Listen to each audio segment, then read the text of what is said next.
Em referência aqui ao senhor Janus, I will start in English, and then I will speak in English for you, e depois eu falo em português, but first for you. Good morning, everyone. I'd like to thank you, first the Nastari family, for the invitation and the opportunity to be here moderating this important panel. It's an honor for me, thank you. And I would like to thank you all, Fernando, Janus, and Renata, to stay for being here with me. We are going to talk about Brazil, my country, and the global challenges. This is important, we must talk about this. To begin, I want to talk about my country. 50% of exports come from agribusiness, you know. It is the largest export of soybeans, corn, coffee, sugar, poultry and beef, and pulp and paper. And 48% of energy is renewable. You said this. This is crucial for us Brazilians. And more than, this is important for me, 20% of formal jobs came from agribusiness. But, Mr. Janus, we have great challenges. And I believe other countries do too. Climate change is harming crops and people's lives. And we listen today, Rio Grande do Sul is underwater. Pantanal is on fire. It's now. There is food insecurity in many regions, the most concerning being the state of Pará, which will be host COP30. It's a problem. I would like to hear from you about your projects and initiatives to combat hunger on the planet, so that we can move forward with more security and humanity in the numerous challenges we have to face. And now, to begin here, let me introduce you to Mr. Janus. We are ready for you. It's with you. Please.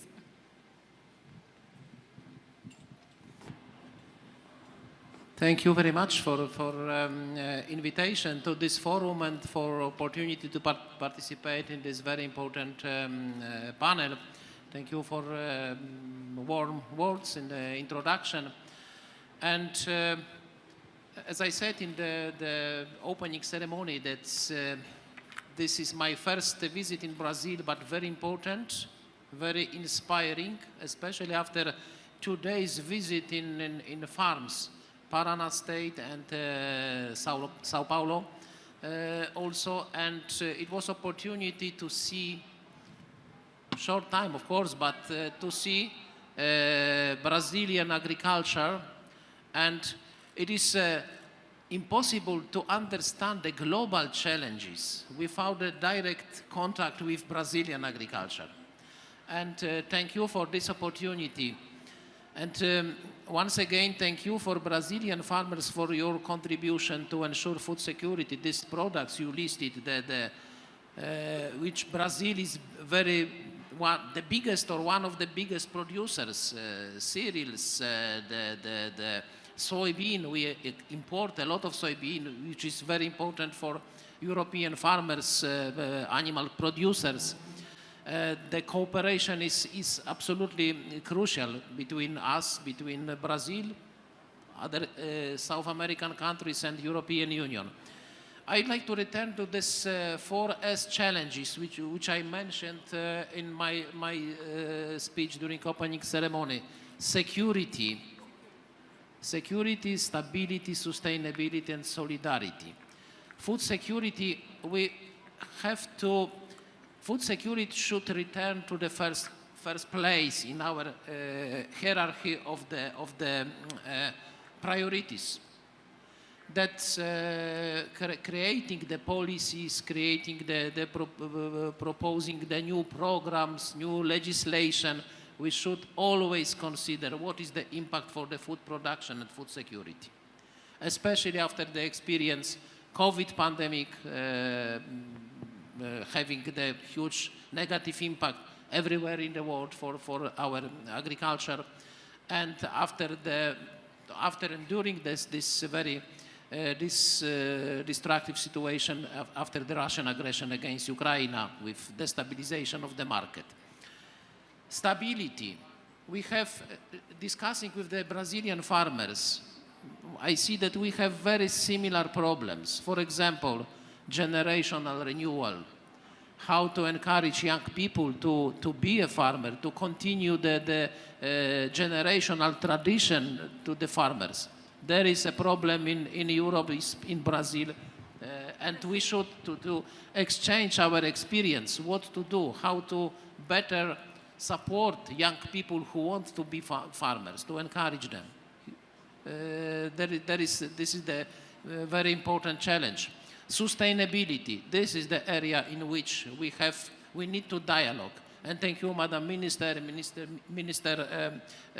from Uruguay, that we discussed today these challenges. We need to explain the better communicate. We need to improve our communication, because there is some stereotypes in Europe about the Brazilian agriculture, in Brazil about the European agriculture, and we need to improve our dialogue and to improve our communication. We need more sustainable agriculture. For example, the role of small farms. In Europe, the general vision is that in Brazil, the agriculture is based on the big agro-holdings, big companies model. But yesterday I met the small family farmers, very similar like in my home country, Poland, but also that the majority of them, they were next generation of the migration from Poland to Brazil in 19th century. That it was very interesting meeting, and I see that the role of the small farmers is very important in Brazil also.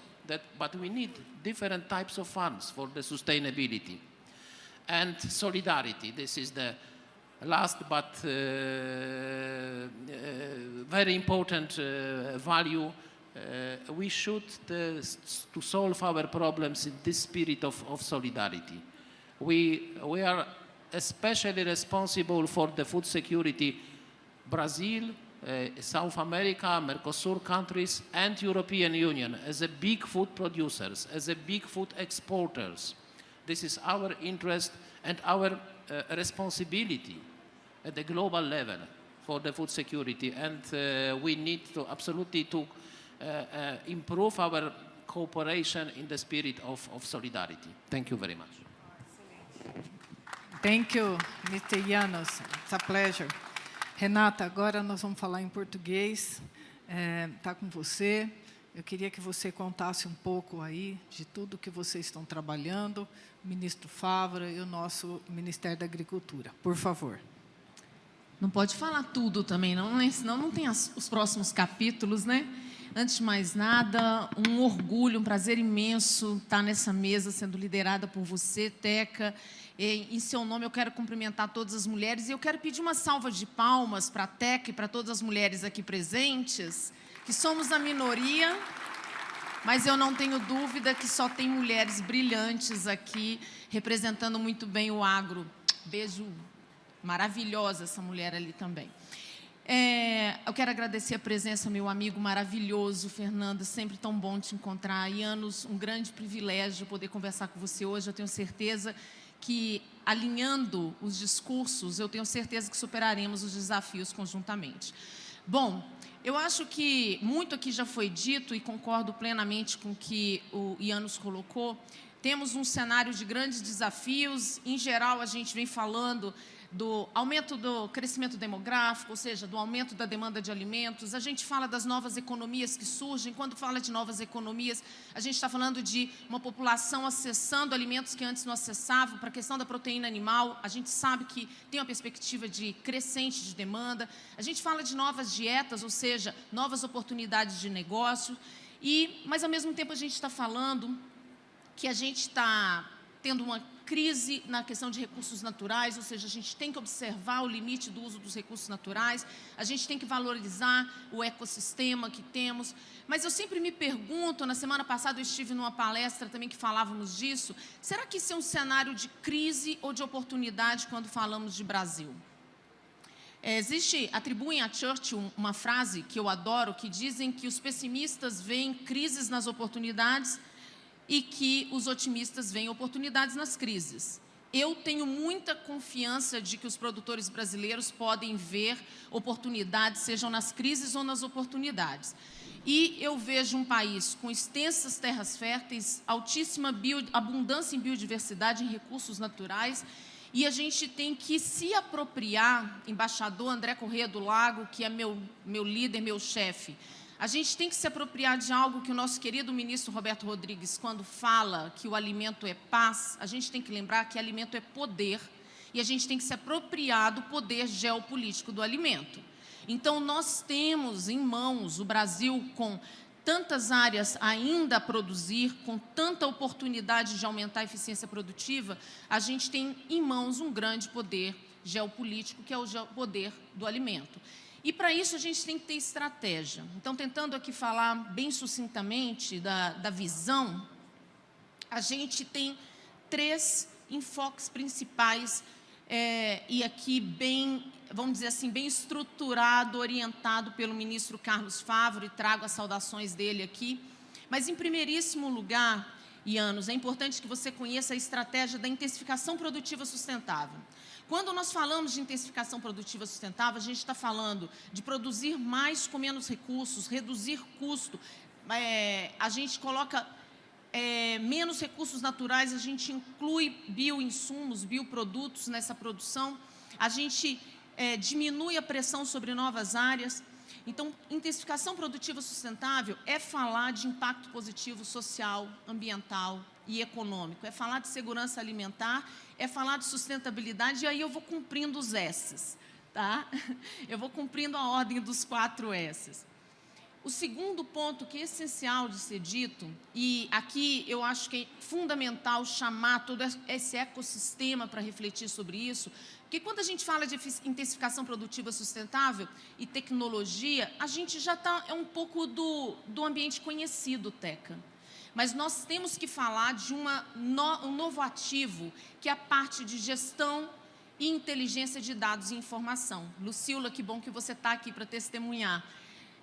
Nós temos grandes oportunidades nessa área. O Brasil é um grande líder, eu não sei se todos sabem, eu sempre falo disso. O Brasil tem o maior governo digital do mundo, de acordo com o Banco Mundial. O primeiro país da lista é a Estônia, mas em número de serviços, mas em número de habitantes, em número de pessoas atendidas, o Brasil é o maior governo digital do planeta. Só isso, somada toda a nossa capacidade de IoT, de inteligência artificial, de plataformas de dados. Nós temos aí plataformas de dados geoespaciais de mais de 30 anos, com acurácias invejáveis para o mundo inteiro. Então, a gente tem uma grande oportunidade de transformar esse agro, que performa altamente bem no campo, transformar isso em dados, para a gente trabalhar e explorar essa parte de inteligência de dados. E aí, Ianos, a gente vai poder exportar para vocês muito mais transparência. Isso é fundamental, porque aí a gente elimina os gargalos de discussão. A gente não faz narrativa contra narrativas. A gente vai ter clareza de apresentar que o Brasil não somente é competitivo e tem qualidade, mas ele tem alta sustentabilidade, e a gente vai poder evidenciar isso a partir de rastreabilidade e transparência. Então, a gente traz tecnologia e apresenta o ativo, o produto embarcado com tecnologia de dados. E, para isso, o ministro está muito comprometido para que a gente apresente. Ele fala que ele pegou um Ministério da Agricultura pujante, uma agricultura crescente, e qual que é o grande legado? É a modernização. Então, a grande modernização que a gente vem entregando, a gente vem desenvolvendo, é a questão do desenvolvimento de dados, de ciência de dados, de inteligência da informação dentro da agricultura, e a entrega principal é a transparência. E, por fim, o terceiro grande pilar, que é fundamental que seja discutido em fóruns como esse, é a questão da inclusão produtiva. Porque nós falamos muito do grande agro, e o Anos trouxe para nós qual que é o estereótipo, né, que a agricultura brasileira tem.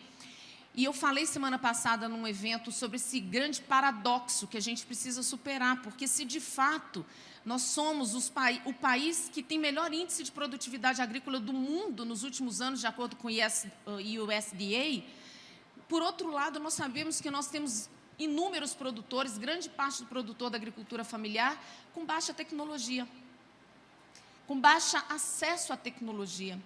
Então, nós temos que superar esses paradoxos de transformação para o agro vir a ser um agro de grande inclusão produtiva.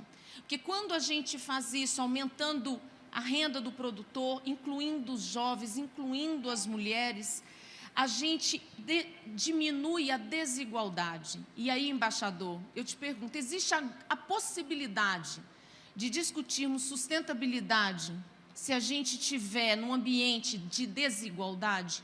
Nunca. Nunca.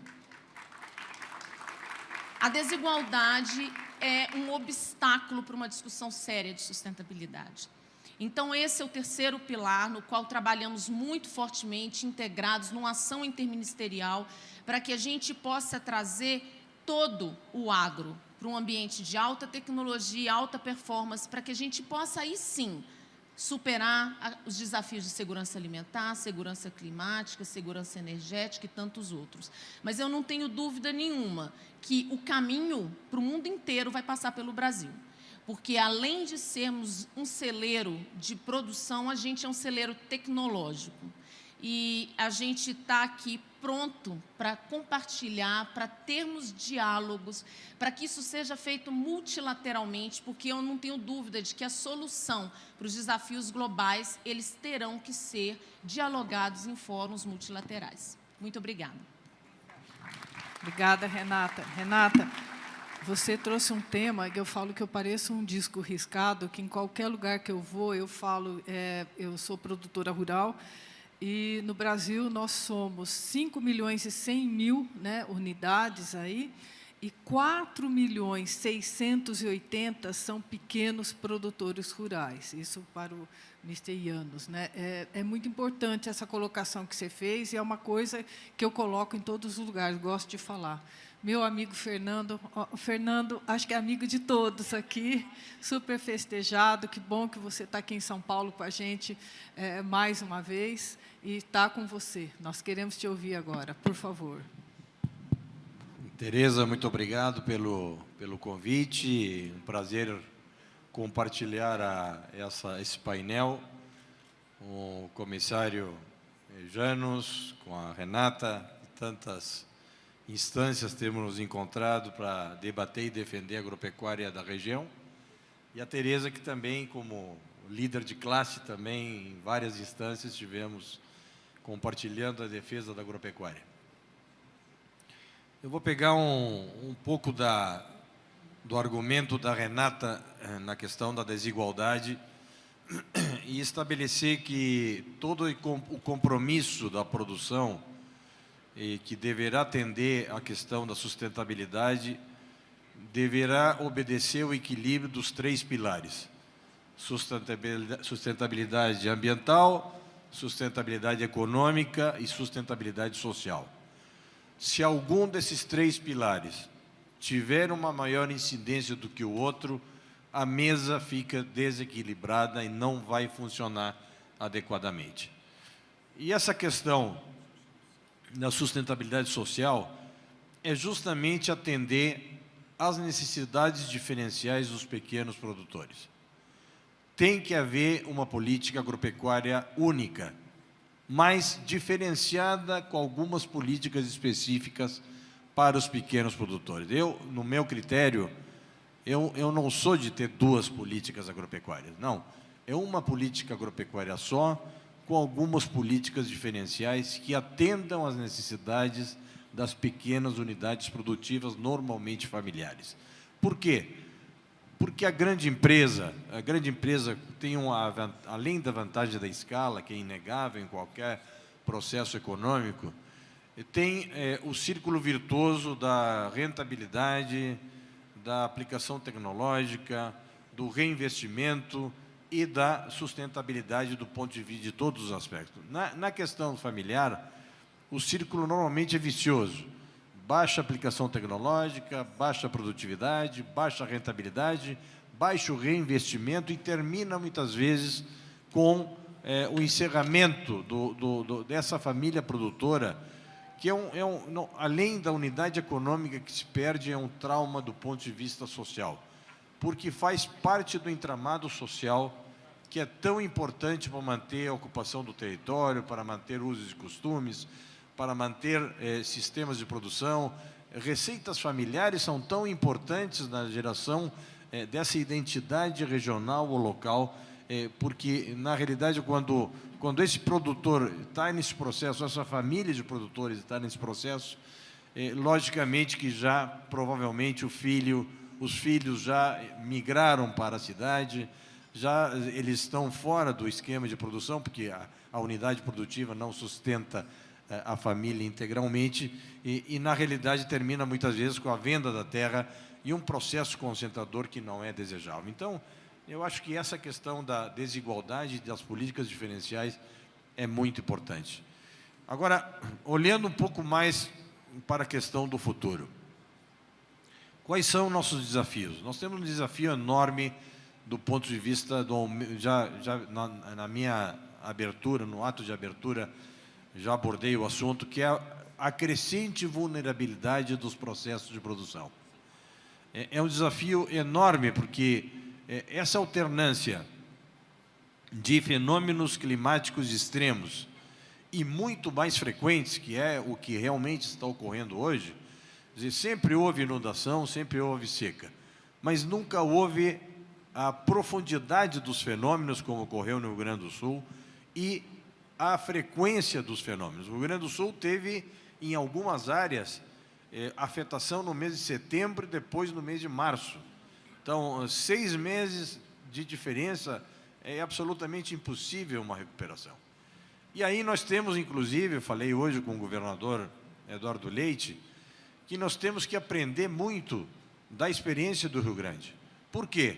Porque ninguém está livre de uma circunstância tão dramática como está vivendo a comunidade rio-grandense no que é a afetação da infraestrutura, dos sistemas de produção, dos dramas pessoais de vidas perdidas, de infraestrutura urbana destruída pela inundação e que, logicamente, vem da mão de uma mudança climática que não foi gerada exatamente por nós, mas que vem de um processo de consumo, pelos hábitos de consumo humanos que tem gerado toda essa problemática no mundo, que o mundo está enfrentando de diferentes maneiras. Então, desafio de produção, sim, existe, não só a questão da quebra de produção. O Uruguai saiu da mais prolongada seca no ano que começou em outubro de 22, terminou em dezembro de 23. Mais de um ano de seca, nunca houve um processo igual. Durante todos esses praticamente 15 meses, tivemos chuvas acumuladas que houve registros que superaram nos primeiros 3 meses deste ano. Então, passamos da seca para a inundação de uma forma imediata. Então, não há tempo suficiente, nem recursos suficientes para poder enfrentar essa variabilidade climática que afeta e quebra as produções de forma constante.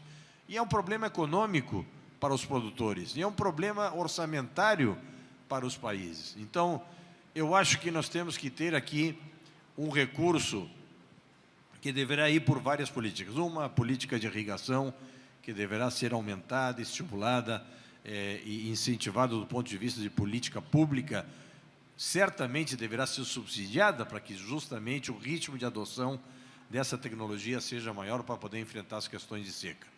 Por sorte, nós temos chuvas, né? Chuva é água que não falta normalmente, só que é muito mal distribuída na nossa região. Então, temos que acumular água para poder ter disponibilidade quando ela falta em períodos de seca. E depois, temos que ter um sistema de seguro regional muito mais importante. Os seguros são desafios fundamentais e nós temos que trabalhar nesse sentido em forma regional. Outro aspecto que é muito importante é a coordenação. A coordenação, já que se fala tanto em solidariedade, em coordenação, nós temos que trabalhar muito mais nessas questões de ciência e tecnologia, de pesquisa. A pesquisa agropecuária, que é muito desenvolvida na região, temos o Embrapa, temos o INTA na Argentina, temos o INEA no Uruguai, deveriam estar trabalhando muito mais em coordenação para dar soluções aos desafios produtivos que teremos que enfrentar no futuro. Alterações climáticas mais frequentes, questões de irrigação que deverão ter variedades muito mais adaptadas a esse sistema e, associado à variabilidade climática, pragas e insos que vão incidir muito mais na nossa produção. E, portanto, eu acho que o mundo, e falando, não tenho como obviar a questão demográfica. Nós vamos ter 25% mais de população nos próximos 25 anos.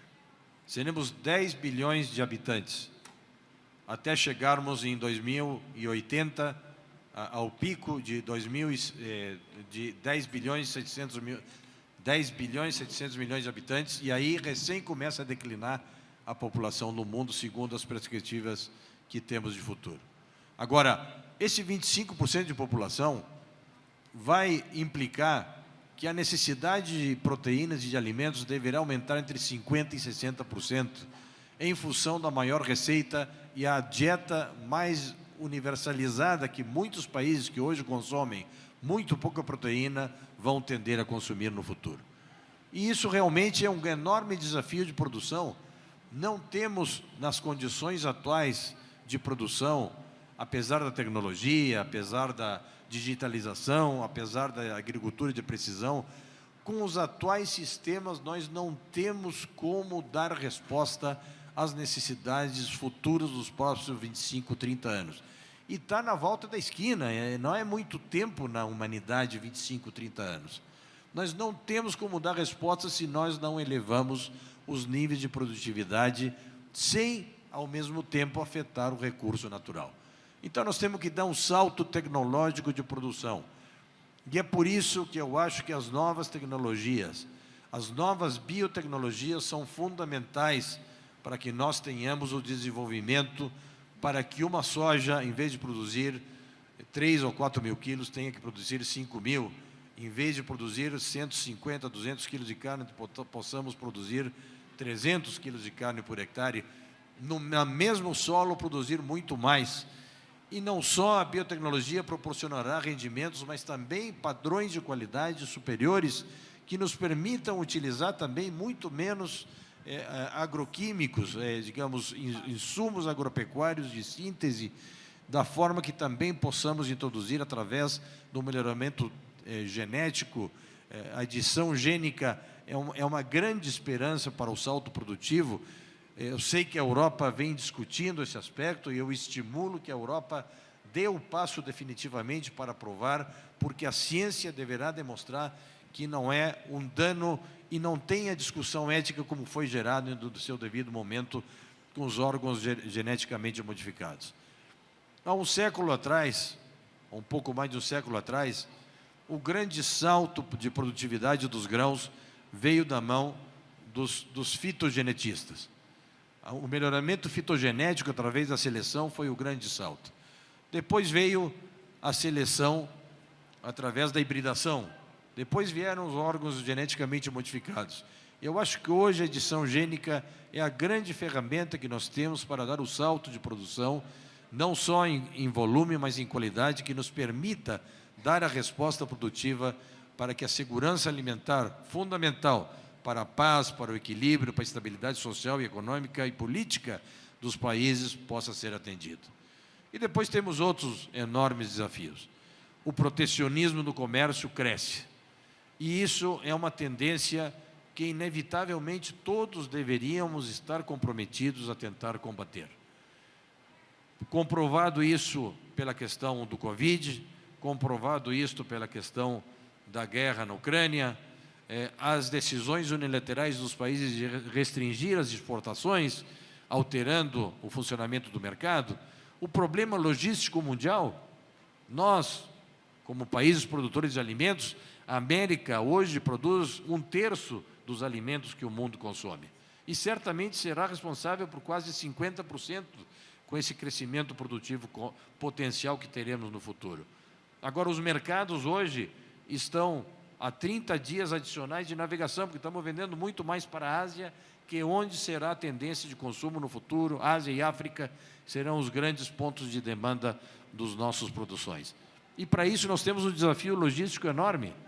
Veja o que aconteceu com o Canal de Panamá, com a seca no Canal de Panamá. Veja o que aconteceu com o problema do Mar Vermelho, o Canal de Suez, esse trânsito em função dos conflitos dos Houthis ali no Iêmen, que restringiu uma via de comércio fundamental.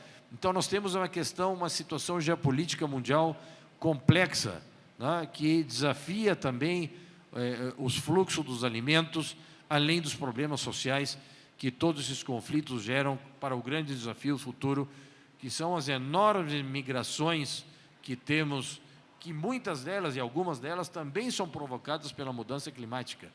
Zonas de desertificação na África, zonas que já não produzem, além dos problemas políticos, étnicos e religiosos que poderá haver, também as migrações são estimuladas não só pelos conflitos bélicos, mas também pelas questões climáticas que provocam um grande contingente de pessoas que diga à Europa que está sofrendo em função de toda essa realidade, não só na própria Europa, mas também no Oriente Médio, com os conflitos na Síria, em outros países. Então, eu acho que o desafio é enorme do ponto de vista da produção, mas que poderemos enfrentar com muito maior diálogo e coordenação. Na realidade, o nosso Mercosul e a nossa América é o grande celeiro do mundo, mas nós temos um enorme caminho para avançar em potencializar nossa coordenação. Cada país olha para o seu problema, olha para o seu lado, temos uma individualidade que está muito longe de um processo de integração que estamos devendo enormemente, e é por isso que esse tipo de evento, esse tipo de painel ou de discussão, de congresso, são muito importantes para colocar em cima da mesa nossas grandes dificuldades do ponto de vista de coordenar políticas. E, nesse sentido, no acordo, na discrepância, temos que olhar para o grande exemplo integrador da Europa, não, que tem tido um processo de sucesso, não só na integração econômica, política, que logicamente teve e tem e terá os seus problemas, mas que logicamente olha numa visão integrada de como enfrentar os problemas políticos e sociais. Eu acho que nós temos um longo caminho, um grande desafio. Quando nós somos o celeiro do mundo e da produção de proteína, é incrível que os preços sejam fixados por outros. E os preços são fixados por outros porque nós não temos capacidade, não temos tido até agora a capacidade de coordenar as nossas próprias posições, né? E evidentemente que nós deveríamos ser formadores de preço, mas é nossa individualidade que nos compromete, porque nós vamos ao mundo condenar o protecionismo de outros, mas nós também somos protecionistas. E nós somos muito pouco integradores e nós temos que ter uma abertura muito maior para ter uma visão geral da região, que será, logicamente, um caminho do enorme futuro para a nossa agropecuária. Muito obrigado. Obrigada, Fernando. Olha, eu vou passar para a Renata, mas antes eu quero avisar que a gente tem um vídeo, né, de um representante da FAO, que a Datagro vai colocar aqui logo depois da Renata. Por favor, Renata. Obrigada, Teco. Depois dessa aula é difícil falar qualquer coisa, Fernando. Fiquei constrangida aqui, mas eu vou tentar pegar um gancho aí na parte de vulnerabilidade. Aproveitar esse diálogo para falar assim, Você trouxe um ponto super importante da vulnerabilidade da agricultura nesse cenário que vivemos, e a gente tem que olhar um pouquinho para o futuro para saber qual é a estratégia prioritária que vamos adotar. Porque a gente tem um vício muito grande de falar de mitigação, super importante, porque, ainda mais para a agricultura, afinal de contas, somos o único setor econômico que transforma gases de efeito estufa em biomassa, né? Somos o único que pode transformar em desenvolvimento, em alimento, em combustível. Então, nós temos esse privilégio de sermos um ator positivo dentro do sistema de solução. Nós estamos no arranjo da solução. E, por isso, é muito importante, comissário, que a gente não deixe ir adiante uma discussão que é completamente enviesada de que a agricultura ela compromete o clima. A agricultura faz parte do clima. A gente não pode desviar a atenção da energia, que é a principal fonte emissora, e a agricultura praticada com alto grau de sustentabilidade, como estamos falando aqui, pode ser o caminho da transformação de um problema climático numa solução, inclusive, alimentar. Mas eu queria falar da vulnerabilidade, porque, apesar desse costume que temos de falar de mitigação, a gente tem falado muito pouco de adaptação. Teremos que ter um esforço muito maior para isso, porque estamos diante de uma situação, quem aqui trabalha com a parte de negociação de clima, a gente não falava de perdas e danos para a parte de agricultura. A gente achava que a gente estava falando de inundação de ilhas, de outro tipo de vulnerabilidade, mas a gente não imaginava que a agricultura pudesse sofrer esse tipo de evento extremo climático que a gente viu num dos maiores estados produtores de alimentos do país. Então, nós temos que trabalhar muito mais seriamente para o tipo de eventos que estamos tendo, porque, senão, não vamos ter argumentos para falarmos das novas fronteiras agrícolas, seja no Brasil ou em outros lugares. Então, nós temos que falar de tecnologia, de investimento em tecnologias de adaptação, que inclui a irrigação como um elemento de redução de risco climático, mas temos que falar de cultivares mais resilientes, sistemas integrados, consorciados. A gente tem que falar falamos aqui de crédito associado a práticas sustentáveis, melhores condições de seguro associado ao compromisso de sustentabilidade. Então, só para pegar esse gancho para dizer que vamos aumentar o discurso, vamos aumentar o compromisso, o diálogo para falarmos de adaptação. E eu queria incluir na discussão de adaptação o compromisso que todos os produtores brasileiros têm de preservar parte da sua propriedade privada. Ele não pode fazer uso de sua propriedade privada, no mínimo 20% dela. Para quê? Para que é o compromisso do produtor brasileiro com o equilíbrio com o meio ambiente, do produzir e conservar. E isso é fundamental para a discussão de resiliência, isso é fundamental para a discussão de adaptabilidade. Então, eu queria provocar todo mundo aqui para que a gente aumente em todos os fóruns o compromisso da discussão com a adaptação. Era isso, Teca. Eu estou olhando aquele painel ali, só tem um 0, tudo em vermelho, acabou o tempo, mas eu acho que é importantíssimo a gente ouvir agora, né, o vídeo do diretor-geral da FAO, que eu acho que isso aí é um prestígio, de novo, da família Nastari, para trazer essa... E ele iria vir, não veio, mas mandou esse vídeo. Vamos lá. Cadê a Datagro aqui? Ladies and gentlemen, agrofood systems are at the heart of the 2030 Agenda for Sustainable Development to help achieve the interlinked goals of the economic prosperity, green environment, and a healthy planet.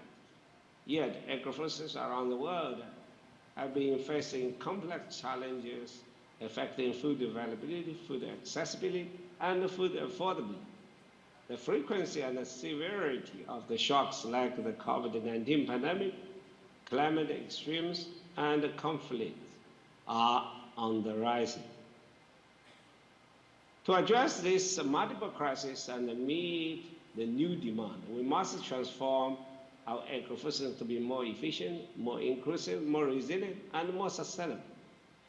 Agrobusiness have in creating on and off-farm employment, enhancing incomes, reducing poverty, and contributing to the livelihood improvement. They also provide an entry point for promoting the sustainable use of natural resources.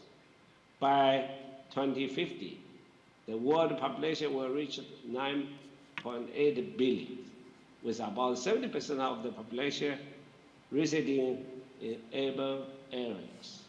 Agribusinesses will play the key role in providing the quantities and the quality of food and non-food agricultural products required by this rapidly expanding and urbanizing population. Agribusiness also provide a higher prospect and increased opportunity for attracting young people to agriculture than traditional farming. Ladies and gentlemen, our ambitious goal to provide good food for all today and tomorrow. It will be possible only if we build the future that we want by making wise choice based on risk analysis and management. At FAO, we conduct strategic foresight exercises that help us identify emerging trends and alternative future scenarios for agri-food systems. Through these exercises, FAO has identified 4 plausible scenarios to 2050 and beyond. The most undesirable scenario is the race to the bottom, which is characterized by increased inequalities, climate change, degradation of the natural resources, and the biodiversity loss, among other shortfalls. The most desirable scenario is the trade-off for the sustainability, where the agri-food system move forward on the resilient and the sustainable path of the 4 betters: better production, better nutrition, better environment, and a better life, leaving no one behind. FAO has identified 4 key triggers for the transformation of agri-food system towards this most desirable scenario. 1, improve the governance at all levels from top to grassroots. 2, increase the consumers' the citizen awareness. 3, better income and wealth distribution. And 4th, innovative technology and approaches. These 4 triggers requires coordinated investment by both the public and the private sector, activated by suitable strategy and policies, as well as the proper actions benefiting from data science breakthroughs in technologies to accelerate this agenda.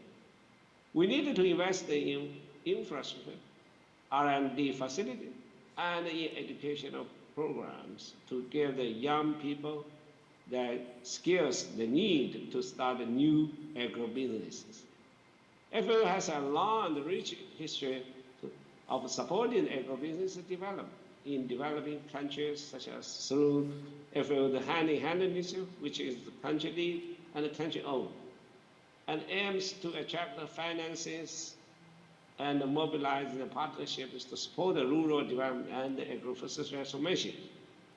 The FAO One Country and One Priority Products program facilitates the development of a sustainable and inclusive value chain of agricultural products, particularly for family farming and smallholder farmers. Through the Agri-Food System Transformation Accelerator Program, FAO works with other UN bodies to promote the partnership and SDG-linked investment into the high potential value chain. And at the COP28, FAO launched the global roadmap to achieve SDG 2 without breaching the 1.5 degrees Celsius threshold, to highlight the critical need for joint plans to eradicate hunger while taking effective climate actions. Ladies and gentlemen, events like this forum are important for sharing experience and lessons learned. At FAO, we look forward to working with all the partners to transform our agri-food system for a better future. Thank you.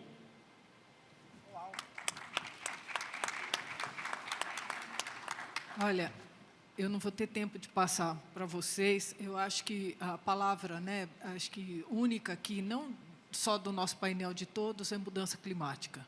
né? Nós sabemos que é mudança climática, e aqui eu gostei muito que o Ian nos trouxe a fala de geração jovem, a necessidade de vir, trouxe sustentabilidade, a necessidade de comunicação, solidariedade. E é uma palavra, Ian, que você tem falado, não só aqui nesse painel, como ali no seu começo, solidariedade, eu concordo, humanity, muito importante ouvir. Estabilidade, que nós precisamos de estabilidade. Renata, food security, a Renata falou, acho que o que eu mais gosto de falar, trouxe para a mesa pequenos produtores rurais, né? O trabalho que vocês têm feito de digitalização, de estar arrumando cada vez mais a nossa casa, mas isso, o social, você trouxe isso para cá, para a mesa. E o Fernando, como grande conhecedor, sinceramente, comércio mundial que você tem, você trouxe isso, falou muito de variabilidade climática, né? Esse problema que a gente está tendo, falou de seguro regional, necessidade disso também, e falou muito de tecnologia, Fernando, que é isso. Olha, eu agradeço todo mundo de estar aqui com a gente, essa oportunidade, agradeço mais uma vez a família Nastari. E you, Janos, thank you very much. It's a pleasure. Stay with you.